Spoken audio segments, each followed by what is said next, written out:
खुदा कसम तुमने हमारे आदमी को मारा, हम तेरे को जिंदा नहीं छोड़ेगा। तुम्हारे खून में गद्दारी है, मेरे खून में नहीं।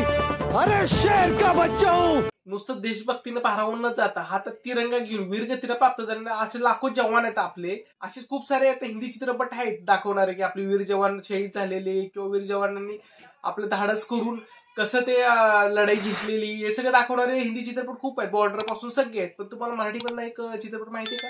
माहिती असेल तुम्हाला, थोडंसं माइंड जरा रिफ्रेश करू आपण की याला मराठीमध्ये असा चित्रपट आहे की 2002 ला बनलेला तो, आणि त्याचं बजेट 1.5 करोड तो 2002 ला, जेव्हा मराठी इंडस्ट्री ठीकठाक चालत होती। म्हणजे असं काय नव्हतं की त्यांनी पहिला मराठी कारगिल युद्धावरती असलेला चित्रपट काढलेला, आणि त्यामध्ये खूप मोठी स्टारकास्ट होती। लक्ष्मीकांत बेर्डे, विजय चव्हाण, भरत जाधव यांनी कॉमेडीची भूमिका साकारलेली त्यामध्ये, आणि त्याबरोबर लढाई पण केलेली रमेश भाटकर आणि मिलिंद। आता मिलिंद कोण, तर तुम्ही आई कुठे काय करते या सिरियल पाहिली असेल ना, आई कुठे काय करते तिचा नवरा जो असतो अरुंधतीचा, तो ऍक्च्युली हा मिलिंद हा मुख्य भूमिकेमध्ये होता या पिक्चर मध्ये। तर या पिक्चरचं नाव आहे मराठा बटालियन। तर तुम्ही ना खरंच म्हणजे ना तेव्हा जो पिक्चर रिलीज झालेला, मी आता पण बघतो ना तो पिक्चर, म्हणजे असा अंगावरती काटा येतो जेव्हा।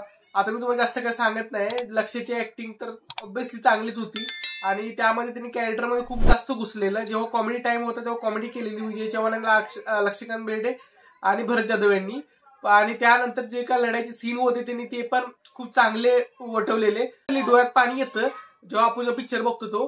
तर मी तर तुम्हाला सगळ्यांना सजेस्ट करीन, 26 जानेवारीला तुम्ही नक्कीच हा पिक्चर बघा। 26 जानेवारीला कशाला, 26 जानेवारीची वाट न बघता तुम्ही आता पण युट्यूबवरती जाऊन बघू शकता, डिस्क्रिप्शन मध्ये लिंक दिली ती। तोपर्यंत भेटू आपण एका नवीन व्हिडिओ मध्ये। चॅनल लाईक करा, शेअर करा, सबस्क्राईब करा।